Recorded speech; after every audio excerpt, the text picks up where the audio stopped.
उत्तर प्रदेश के बदायूं में बाल काटने वाले साजिद ने दो भाइयों आयुष और आहान की गला काटकर हत्या कर दिया। जब तीसरा भाई पीयूष उसको बचाने आया तो पीयूष पे भी हमला कर दिया। वो भी लहूलुहान है और हॉस्पिटल में भर्ती।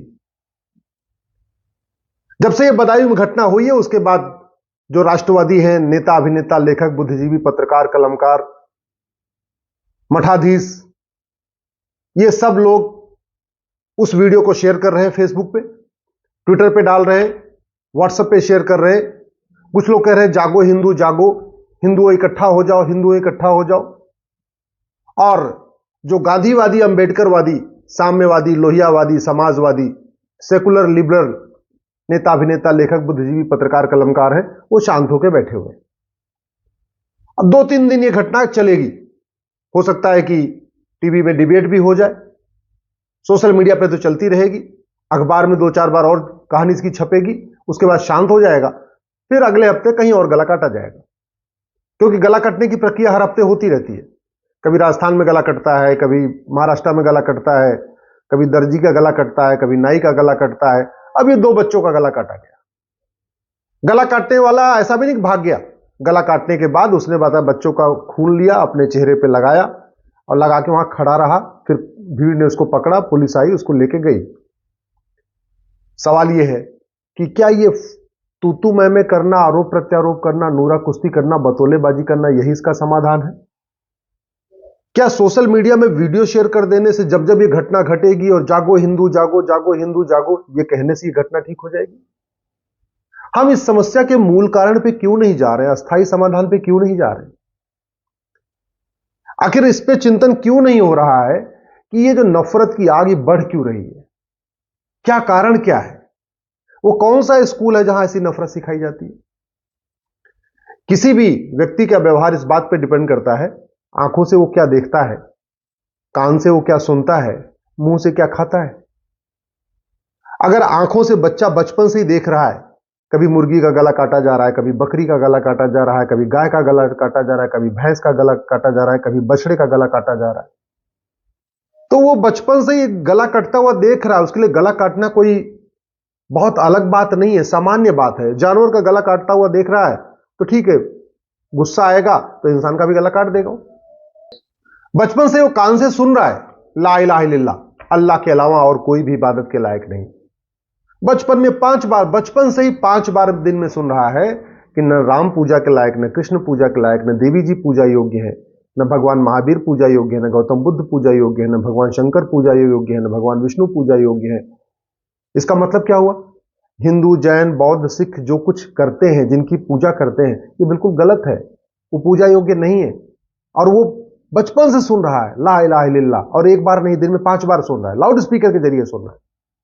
तो स्वाभाविक सी बात है, बड़ा होगा तो राम के भक्तों को, लक्ष्मण के भक्तों को, या कृष्ण के भक्तों को, देवी जी के भक्तों को, शंकर के भक्तों को, विष्णु के भक्तों को वो पसंद नहीं करेगा, क्योंकि तो बचपन से सुन रहा है ना ला इलाहा इल्लल्लाह।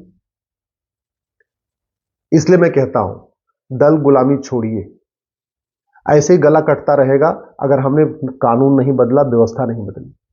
और जिन नेताओं के भरोसे आप घूम रहे हैं ना, ये 25 साल के बाद आपके बच्चों को बचाने नहीं आएंगे, फिर आपके बच्चों का भी गला कटेगा। ये जिन लेखकों के, बुद्धिजीवियों के, पत्रकारों के, कलमकारों के भरोसे आप घूम रहे हैं ना, जिन न्यूज एंकरों के भरोसे आप घूम रहे हैं, जिन मठाधीश के और महामंडलेश्वर के कथावाचकों के भरोसे आप घूम रहे हैं, ये 25 साल के बाद आपके बच्चों को बचाने नहीं आएंगे। आपके बच्चों का भविष्य केवल और केवल आज का कानून बचा सकता है, बस। ये जिनके साथ आप घूम रहे हैं, जिनको आप देख रहे हैं, ये 25 साल के बाद सब रिटायर होकर अपने अपने घर में होंगे। आप भी अपने घर में होंगे, लेकिन जिनकी आप जय जयकार कर रहे हैं, ये भी अपने घर में होंगे। और ये भी ध्यान रखिएगा, तू मैं करने से, आरोप प्रत्यारोप करने से, सड़क पे रैली निकालने से, सड़क पे मसाल जुलूस निकालने से, थाने को घेर लेने से और शक्ति प्रदर्शन कर देने से इसमें कोई कमी नहीं आएगी। चीन में आखिर गला क्यों नहीं कटता? सिंगापुर में गला क्यों नहीं काटा जाता? कोरिया में किसी का गला क्यों नहीं कटता? जापान में किसी का गला क्यों नहीं कटता? जब तक इस बात पे इसको हम नहीं सोचेंगे ना, तब तक इस समस्या का समाधान नहीं निकलेगा। इस जिहाद, मजहबी उन्माद का सबसे पहले हमें ये जो विशेष स्कूल चल रहे हैं इनको बंद करना पड़ेगा। ये नफरत सिखाने वाले जो स्कूल चल रहे हैं ना, इनको बंद करना पड़ेगा, जहां सिखाया जाता है ला इलाहा इल्लल्लाह, अल्लाह के अलावा दूसरा कोई इबादत के लायक नहीं।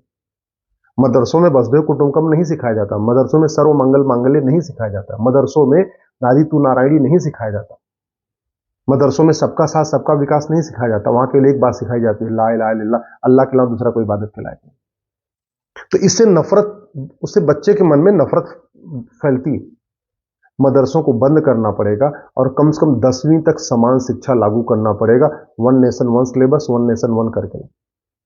और 10वीं तक भारतीय शिक्षा व्यवस्था लागू करना पड़ेगा, गुरुकुल वैदिक शिक्षा व्यवस्था लागू करना पड़ेगा।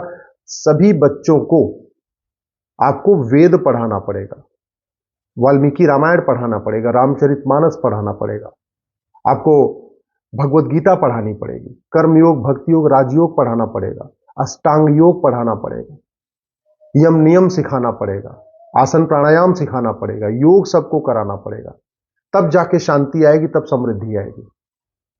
दूसरा, ये जितने पर्सनल लॉ चल रहे हैं ना, इन सारे पर्सनल लॉ को खत्म करना पड़ेगा। जितनी विदेशी कुरीतियां चल रही, इनको सबको खत्म करना पड़ेगा। एक भारतीय संस्कृति के अनुरूप भारतीय एक समान नागरिक संहिता लागू करना पड़ेगा, तब जाके इस देश में शांति आएगी। नहीं तो ये नेता, अभिनेता, लेखक, बुद्धिजीवी आते रहेंगे, जाते रहेंगे, कोई फर्क नहीं पड़ेगा। वैसे भी आप देख लीजिए, बदायूं में लोकल बॉडी में किसकी, नगर निगम में कौन है? बीजेपी। उत्तर प्रदेश में कौन है? बीजेपी। केंद्र में कौन है? बीजेपी। तो कायदे से बदायूं में तो ट्रिपल इंजन की सरकार है, इसके बाद भी गला काटा जा रहा है। इसका मतलब सांसद विधायक बदलने से, मुख्यमंत्री प्रधानमंत्री बदलने से समस्या का समाधान नहीं है। समस्या का समाधान कानून से होगा। समान शिक्षा, समान नागरिक संहिता, घुसपैठ के खिलाफ कठोर कानून, घुसपैठियों और उनके मददगारों की 100% संपत्ति जब्त करने, उनकी नागरिकता खत्म करने, आजीवन कारावास, फांसी देने के लिए कानून बनाना पड़ेगा। घुसपैठ को रोकना पड़ेगा और जो भारत में घुसपैठिए हैं 5.5 करोड़, इनको भगाना पड़ेगा। धर्मांतरण के खिलाफ कठोर कानून बनाना पड़ेगा। जो लोग भारत के पंथ को मानने वालों को विदेशी पंथ में कन्वर्ट करते हैं, उनको और उनके मददगारों को उनकी 100% प्रॉपर्टी जब्त करने, उनकी नागरिकता खत्म करने, उनको आजीवन कारावास, फांसी देने के लिए कानून बनाना पड़ेगा। समान शिक्षा, समान नागरिक संहिता, घुसपैठ नियंत्रण, धर्मांतरण नियंत्रण के साथ जनसंख्या नियंत्रण करना पड़ेगा। भाई वो तो 2 बच्चे थे ना, आयुष और आहान, मार दिए गए। तीसरा भाई, एक भाई बचा हुआ है बस। और दूसरी तरफ साजिद, वो मर भी गया तो क्या हुआ? वो तो 12 भाई बहन थे, 11 तो बचे हुए ना, उनकी जनसंख्या तो बढ़ रही है। दूसरी तरफ एक पूरी जनरेशन खत्म, 2 बच्चे, 3 बच्चों में से 2 खत्म हो गए, एक ही बचा हुआ है। दूसरी तरफ 11 भाई बहन में से 1 खत्म हुआ, 10 तो बचे हुए ना। तो जनसंख्या किसकी बढ़ रही है? हम दो हमारे दो लागू करना पड़ेगा। जो आदमी हम दो हमारे दो ना माने, उसकी 100% प्रॉपर्टी जब्त करने, नागरिकता खत्म करने और 10 से 20 साल की सजा देने के लिए कानून बनाना पड़ेगा। इसलिए मैं कहता हूं, दल गुलामी छोड़ दीजिए। अगर दल गुलामी करते रहोगे तो 25 साल के बाद आपके बच्चों का भी कोई साजिद आएगा, गला काटेगा। दल गुलामी करते रहोगे तो जैसे कश्मीर में पलायन हुआ, अपने घर से पलायन करना पड़ेगा आपके बच्चों को। दल गुलामी करते रहोगे जैसे अफगानिस्तान में खत्म हो गए, पाकिस्तान में खत्म हो गए, बांग्लादेश में खत्म हो गए, भारत के 9 राज्यों में खत्म हो गए, भारत के 200 जिलों में खत्म हो गए, भारत के 900 तहसीलों में खत्म हो गए। एक दिन अपनी तहसील में भी खत्म हो जाओगे, अपने गांव में भी खत्म हो जाओगे। अगर चाहते हो बच्चों का भविष्य सुरक्षित रहे, सनातन संस्कृति ऐसे बढ़ती रहे, जितनी है उतनी बरकरार रहे, डेमोग्राफी अब न बदले, तो समान शिक्षा, समान नागरिक संहिता, घुसपैठ नियंत्रण, धर्मांतरण नियंत्रण, जनसंख्या नियंत्रण करने की मांग करो।